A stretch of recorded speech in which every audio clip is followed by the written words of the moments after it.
Hold up, did Erica Mena just jeopardize her spot on the Love and Hip?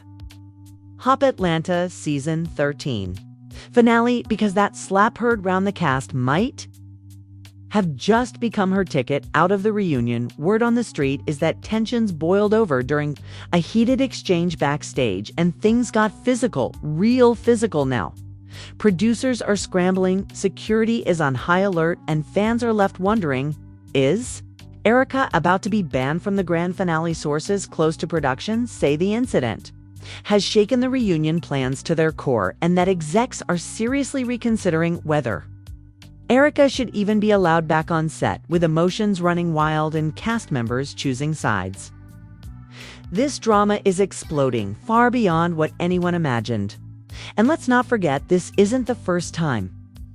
Erica's fiery temper has landed her in hot water, but this time it might be her last straw. Could this shocking altercation mean the end of Erica's LHHATL run? Or is there more to the story than meets the eye? Stay tuned as we unpack every dramatic twist, betrayal, and accusation that could change the face of the Season 13 reunion forever. Because this ain't just reality TV, it's reality fire. Erica sank into the worn velvet couch in her dressing room, every fiber of her being trembling from the adrenaline rush. The muffled sound of crew footsteps echoed outside the door, punctuated by urgent whispers and clipped orders. She pressed her palms against her temples, willing her heart to slow. But the memories of the slap kept replaying in her mind like a warped film reel. In her head, she could hear Jess's gasp, the collective gasp of the audience, even the faint snap of the camera shutter. The room felt smaller with each passing second, as if the walls themselves were closing in to witness her downfall. Outside the reunion set lay strewn with fallen water bottles, overturned chairs, and shards of shattered composure. Erica's moment of fury had sent props flying and left hosts scrambling to restore order. Word spread through hallways and chat groups. In an instant, Erica slapped Jess. The phrase became a drumbeat, echoing through social media and beyond. Gossip bloggers lit up their feeds. Fan forums exploded with speculation. Some called it a publicity stunt, others condemned it as unprofessional, but beneath the online squall lay a potent truth. Erica's image had fractured. Back in the tiny room, Van sat beside her, voice low and urgent.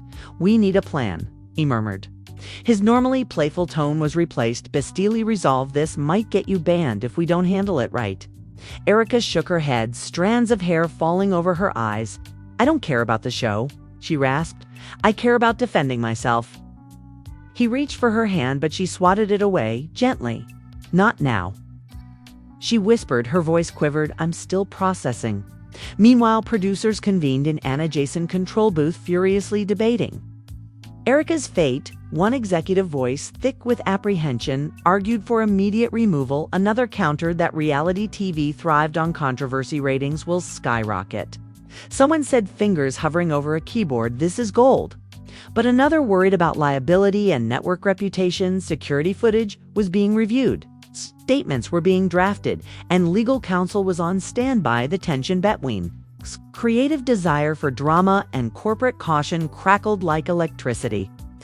On the set floor, the remaining cast members clustered in apprehensive groups. Monique, arms crossed, watched Erica's dressing room door as if it were a scene from a crime drama. Bambi hopped from foot to foot, phone in hand, fingers flying over. "The screen fans are shocked," she announced, reading live tweets. Some are defending her, some are demanding she'll be fired. Duchess, always the mediator, tried to calm frayed nerves. "Let's focus on our statements," she advised, but her gaze betrayed her own. Uncertainty. Loyalty lines had been drawn, and alliances shimmered on the verge of collapse. Yandi lingered by a makeup station voice, barely above a whisper. She had inherited Erica's former spot as queen of confrontation, but this was different. This was physical, through gritted teeth. She admitted to herself that she felt a pang of sympathy and a pang of fear if Erica could lose control this spectacular. What did it mean for the rest of them? A tremor of self-preservation flickered in her eyes. She backed away, uncertain whether to intervene or observe. In the hallways, outside crew members juggled errands and gossip. A grip lugged away. Erica's knocked aside prop champagne bottles while a hairstylist reset another cast member's curls. The show must go on, or at least that was the mantra blaring through Watkey. Taki's a caterer, peeked in, plate of sandwiches in hand, oblivious to simmering drama, but the sandwiches were untouched. No one was hungry. A cameraman slung his rig over his shoulder, muttering about the trending clip he'd captured. "This is going viral," he predicted. "Will be famous for weeks." Back in the safety of her private space, Erica tried to steady her breathing. She touched the faint red imprint on the back of her hand, proof that this was real, not a dream. Tears pricked at the corners of her eyes, but she refused to let them fall. Instead, she ran a hand through her damp hair, smoothing strands that refused to cooperate. The reflection staring back at her in the small mirror was a stranger, fierce and broken, triumphant and terrified all at once. Van studied her profile, anguish shadowing his features. "We have to control the narrative," he insisted. His words were practical, but his eyes begged for reassurance. Erica closed her eyes, drawing on a well of defiance. "We tell them I was pushed too far," she declared, voice low but unwavering. "We don't admit foe, but we show I won't be bullied." Van nodded slowly, relief and determination wearing on his face. "Okay," he said, "we do it." He dialed a number on speakerphone. "This is Van," he announced when someone answered. "We need to issue a statement about Erica's incident," he outlined. A carefully crafted narrative parody between offense and defense. A dip into the territory of self-protection, a hint of apology without admission of wrongdoing as he spoke. Erica rehearsed her own script, silently measured, sincere, unrepentant inside. She still seethed, but her rage took on a new focus: performance, image, salvage, survival. At the same moment, social media warriors prepared for battle. Influencers recorded reaction videos from hotels nearby. Fan accounts created polls. "Should Erica stay or should she go?" Memes sprang up featuring Erica's outstretched arm, Jess's stunned expression. The moment frozen in pixelated legend. Some hashtags rallied behind Erica's right to self-defense, while others condemned her temper on various platforms. The conversation fractured each echo chamber, nurturing its own version of events. In the distance, the faint hum of cameras rebooting signaled the production was not finished with them. The next segment of the reunion awaited.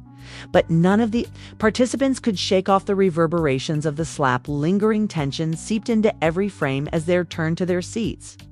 The lighting crew adjusted spotlights, oblivious to the undercurrent of hostility. The audience packed into the studio bleachers buzzed with anticipation, eager to witness whatever came next.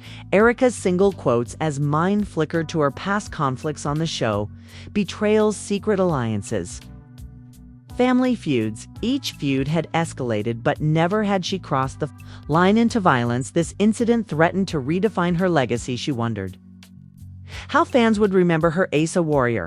Of how would this segment play out? Would the network cut away at the first sign of discord? Would she even get to speak? The conversation started awkwardly with polite inquiries about personal updates. Erica answered in clipped sentences, forcing smiles where she felt none. The audience, sensing unease, leaned forward. Some cheered supportively. Others exchanged whispers. It was as if the tension itself was a character on stage, alive and hungry. When the host finally said, "Let's address Thealfont," in the room, the studio lights dimmed for dramatic effect and a giant screen illuminated with a slow-mo replay of the slap. In that moment, Ka felt each frame on the screen poke at her conscience. She saw her hand fly forward, Jess's startled face, the look of shock from stars. The music swell underscored the moment, turning reality into spectacle. Erica's pulse thundered, but she held steady gaze at the footage. The host's voice cut through Erica. "Why did you do it?" Erica leaned in, placing both hands on her knees, voice low but firm. "I was defending myself," she said. "For months, I've watched rumors and half-truths be thrown around about me. This was my breaking point." The audience reaction was a wave of mixed cheers and groans. Someone shouted, "Amen." From the crowd, another boot. The host nodded, eyebrows lifted. "Can you elaborate?" He pressed. Erica exhaled, recounting her side, the off-camera taunts, the whispered jabs. The betrayal she felt when Jess spread an unverified story about her family. She spoke of loyalty, trust, and how it felt to be painted as a villain. Her words came steady, each sentence. A careful step on a tightrope between vulnerability and defiance. Just as the tension reached its peak, Monique interrupted, voice crisp. "Erica, you crossed the line." Her tone was charged, not malicious, but unwavering. Erica turned to her eyes flashing. "I crossed the line, you of all people." Monique raised a hand. "I'm not saying. I don't understand why, but violence isn't the answer." The collision of their opinions crackled like electricity, and the host hastily interjected to steer the conversation back, reminding them to keep it civil, yet what started as civil quickly. Unraveled Duchess leaned forward, connecting Monique's point to fan backlash. Social media is ablaze.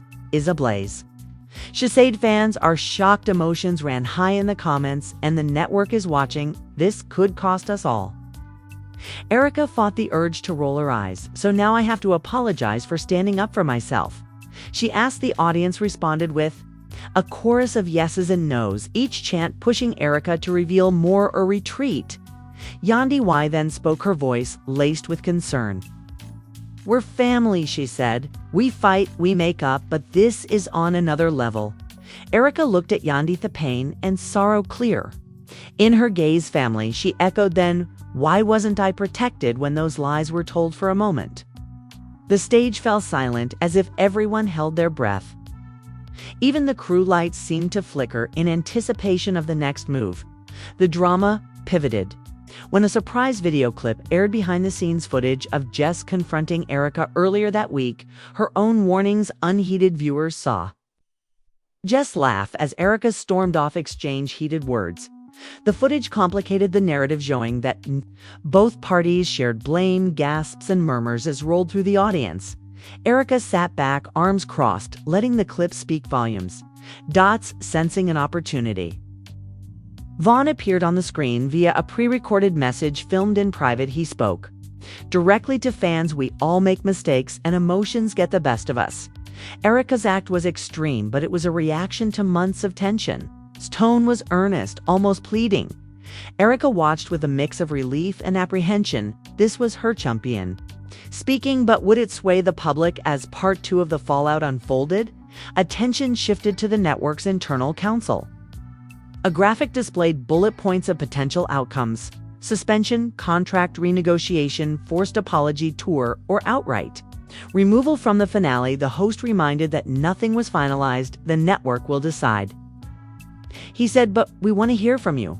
The screen split, showing real-time poll results. 47% wanted Erica removed, 38% wanted her to stay, 15% were undecided. The numbers danced across the screen, each percentage a blow to Erica's confidence. Meanwhile, back in the audience, fan reactions played out in real time. Some held signs reading "Team Erica," others "No violence." A small pocket of supporters held up a banner, "Self-defense isn't a crime." The crowd's energy ebbed and flowed with each poll update. Noise technicians struggled to manage the audio roar spilling from the stands, knitting together cheers, boos, and frantic reactions. Into the shows, Sap Erica felt her resolve waver. The sliver of doubt she had suppressed surfaced like a tide. What if the network did ban her? What if her reputation was permanently tarnished? She forced her jaw to stay unclenched, reminding herself that this moment was a crossroads. She could retreat with her pride in tatters or stand firm and fight. She chose the latter, clearing her throat. Erica raised her voice. "I'm sorry it got physical. That isn't who I want to be, but I will not apologize for standing up against lies and disrespect." The host nodded gravely, giving her the floor. The audience responded with a mix of applause and uneasy shifting. Monique looked thoughtful. Duchess nodded in cautious approval, and Yandi offered a sympathetic glance. In that instant, alliances shifted subtly on stage. The next twist came when an unexpected guest appeared. A renowned celebrity therapist appeared via live feed, invited by the host to give a perspective. She spoke about emotional triggers, conflict resolution, and the dangers of unresolved anger as she offered insights Erica listened intently, face softening viewers, saw vulnerability, but also the undercurrent of strength as she nodded, embracing the possibility of growth. After the therapist segment, the host wrapped up reminding everyone that the reunion was still ongoing and that the finale's lineup was under review. We may see some changes while they worked. Word spread that Jess had agreed to a separate interview. Paparazzi outside camped around the studios. Side entrance cameras primed and lenses glinting, Jess emerged in sunglasses. Her smile tight, she answered rap questions. "This wasn't planned," she insisted. "I regret how it went down." Reporters pressed, "Will you press charges?" She shook her head. No one wins in violence. The cameras whispered and clicked, feeding another wave of contentito. The social media mod inside Erica's statement was drafted and revised, each sentence weighed down with strategy. "I regret the physical altercation. I am committed to learning. I value peace." Vaughn leaned in, whispering concerns. "Don't water it down. We need authenticity." The publicist sighed. "Authenticity is great until it hurts ratings." Erica watched the ceiling, caught between personal truth and professional survival. As the clock ticked toward airtime, the studio lights dimmed once more. Erica walked onto the set, breathing in with conscious care. The audience's murmur swelled. Cameras pivoting toward her. She settled back into her seat, hands folded. The host signaled, and suddenly the world felt suspended. Silence reigned for a heartbeat before she began, voice steady. "I want to address what happened. I'm sorry the situation escalated. I never intended for things to go that far." Her words were calm, but carried an undercurrent of steel. She paused, letting her apology land before continuing. "It was a moment off. Letting my guard down. In no way do I condone violence. I am taking steps to better manage my emotions." A flicker passed over her face, vulnerability raw and real too. "Those who felt unsafe or let down, I apologize to those who understand why I reacted. Thank you for your support." The cameras lingered on her face, capturing every subtle shift of emotion. The audience reaction was a complex mixture: polite applause, hesitant nods, and a few murmurs of assent. Monique glanced at her expression. Softening, Duchess sat forward, hands clasped. Yandi's eyes hammered, a silent offering of solidarity. The host thanked her for her courage, promising that the network would make a decision after full review. Erica exhaled, the tension in her shoulders melting slightly, but the aftermath extended beyond the set. Back in the control room, executives compiled viewer feedback and legal recommend. The polls, once a dagger at her reputation, now edged toward forgiveness. 52% wanted her back, 33% wanted an apology tour, 15% undecided. Another exec noted, "Spring and their voice, we can retain the finale star power and turn this into a redemption arc." Legal agreed there was no breach severe enough to void her contract. Tension eased as consensus formed. But Erica retreated afterward to her dressing room, exhausted but strangely calmed. Vaughn joined her arms, unfolding her in a comforting embrace. "You owned it," he murmured. "And they heard you." She leaned into him, relive fanned residual nerves, mingling. "Now we wait." She replied, head on his shoulder, eyes closed. The storm had passed one threshold, but ahead lay more decisions, more scrutiny, and the looming question: would she take her place on the finale stage? Only time and then decide. Erica sank into the plush armchair backstage, her limbs heavy as if weighted down by every accusing gaze in the studio. The bright stage lights streamed through the half-open door, spilling onto the patterned carpet, but she felt as though she were in a cave of silence around her. Crew members hustled past, their voices hushed yet urgent, like insects chirping warnings. Erica's chest heaved with ragged breaths, the slap replayed in her mind. On a loop, each echo reverberating through every nerve ending. "You okay?" Van's voice pierced the haze. He knelt beside her, concern softening his features. She raised a trembling hand. I'm not sure." She managed a beat of sweat trust down her temple. "My heart feels like it's tearing itself apart." He placed a steadying hand on her back. "You did what you felt you had to." But she shook her head, tears pooling in her eyes. "It's too much." Through the narrow window, she caught sight of Monique.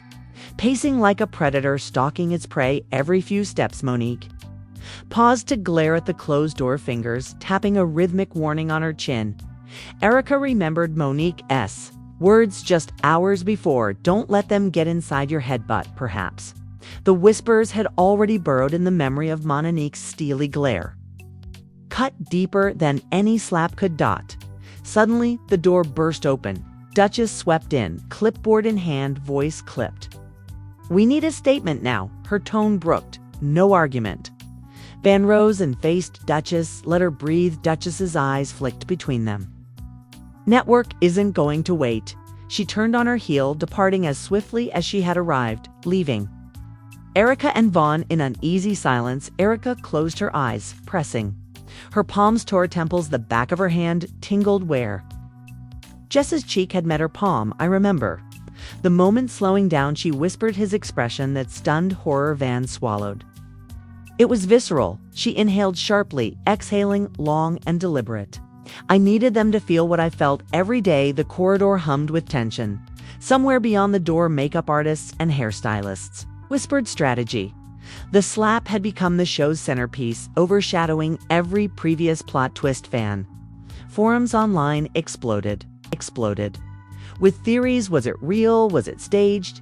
Yet Erica knew the truth was raw and messy, far beyond clickbait. "We need to control the narrative," Vaughn muttered, voice heavy with urgency. Erica opened her eyes, cheeks stir with mascara. "What do you suggest?" she asked, her voice brittle but curious. He slid his phone across the table, displaying a draft statement. "Acknowledge the incident, express remorse for letting it escalate, but frame it as a reaction to months off vacation."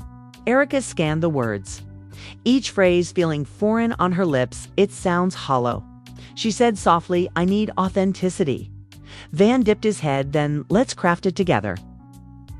He offered a comforting smile. Erica let out a shaky laugh. "I can hardly speak." He placed a water bottle in her lap. "Start small. Tell them why you were there." She lifted the bottle, her fingers brushing. "As I was there because people I considered familiar betrayed me in front of millions." A sudden knock at the door jolted them. Bond stood there ready for filming. Erica rose, legs unsteady. The room spun for a heartbeat, as if the walls themselves swayed. She gripped the armrests, steadying herself. "I'm ready," she lied, voice firm despite the tremor. On stage, the teasing chatter of the host welcomed her back like barbed wire. Erica blinked against the glare, blinking until the world righted itself. She found her seat, the plush couch. Cool beneath her. Beside her, Monique offered a cautious nod, an olive branch or a prelude to further conflict. She couldn't tell. The host leaned forward. "Erica, let's talk about what happened." The audience held its breath. 100 invisible eyes burning holes through her. Erica inhaled, exhaling slowly. "I lost control," she began, voice slow but steady.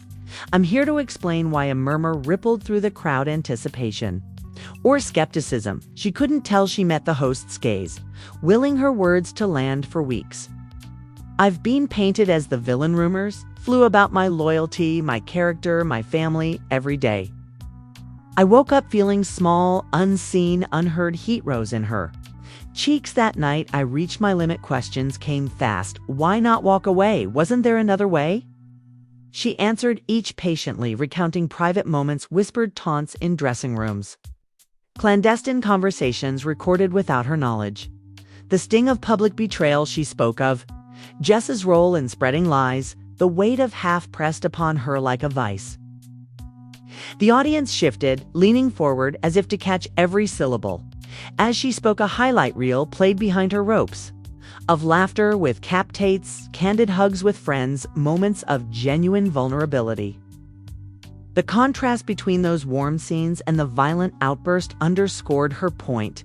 She was more than a single impulse. She drew a deep breath. "I don't excuse what I did. Violence isn't the answer, but I want you to see the woman beyond the moment, the woman who felt Akita abandoned and desperate." The next moment of tension arrived when Jess herself walked on stage, expression guarded. Erica felt her throat Titan Jess settled beside her distance, taut between them. The host prompted reconciliation. "Jess, how do you respond?" Jess hesitated, gaze flicking between Erica and the host. Then she spoke, voice measured. "I regret the escalation. We both played parts in this drama." Shock flickered across Erica's face. A truce suffered in the heat of conflict. "Thank you," Erica whispered, voice nearly lost, but as soon as the truce shimmered, Monique spoke up, voice crisp. "This doesn't erase the damage. Apologies must be earned." Erica nodded, steeling herself. "I understand." She replied, "I'm committed to making amends." Monique's words hung in the air, a gauntlet thrown. The host moved to close the segment. But as he did, Erica felt a surge of clarity. She looked directly into the camera, addressing viewers at home. "If you've ever felt betrayed or silenced, you know how it hurts." She said, her voice steady, "But we all have a choice to lash out in pain or to rise above it. I'm choosing to rise." Silence held for a heartbeat before applause rippled through the studio. Like distant thunder, filming ended, and the cast dispersed. Erica returned backstage, her legs shaking but her spirit unbroken, Van Was waiting, relief in his eyes. "You were incredible," he said softly. Erica managed a small smile, exhaustion and exhilaration thawing into something like hope. "We still have a long way to go," she whispered. He nodded. "But you took the first step." As they walked through the labyrinth of corridors, the aftermath buzzed around them. Producers huddled over monitors, legal counsel debated contract clauses, social media warriors dissected every clip. Erica drew in a deep breath, letting it out slowly. Flap had been her breaking point, but now she felt the spark of something new, a chance at redemption, a moment to reclaim her narrative from chaos and anger. And so, part one of her journey closed on a backstage corridor, place of shadows and whispers of fear and determination. Erica's world had shifted. Irreversibly, the lines between villain and victim blurred in the glare of public scrutiny. Yet in that blurred space, she discovered resilience. The finale loomed ahead, and with it, the promise of a reckoning that could either destroy her or redefine her legacy forever. And so the dust has settled. Erica stood her ground, faced the fallout, and chose to rise above the chaos as the network weighs her fate and the cast prepares for the showdown. One question remains. Will she reclaim her place in the season finale, or will the slap echo as her final act? Only time and the network's verdict will tell, but one thing is certain. Erica's journey has carved a path of accountability, forgiveness, and unbreakable spirit. As viewers, you've witnessed every tremor of doubt, every tear, every flash of defiance. Will you stand by her as she works to rebuild bridges? Do you believe that a single moment of raw emotion should define her legacy? Or do you think she deserves a chance to make things right? Share your thoughts in the comments below and join the conversation if you felt the tension, the heartbreak, and the triumph of Erica's story. Hit that like button to show your support. Don't forget to subscribe and ring the bell so you never miss an insider scoop on all the drama unfolding in Love and Hip Hop Atlanta. We'll be right here, breaking down every twist, every betrayal, and every moment of redemption as season 13 hurtles toward its explosive finale. Your voice matters. Tell us what you think Erica should do next. Should she issue a public apology tour, sit down with Jess one more time, or embrace a redemption arc that surprises everyone? Drop a comment, like, and subscribe for more behind-the-scenes analysis. And since storytelling, this is just the beginning and the drama is far from over, stay tuned.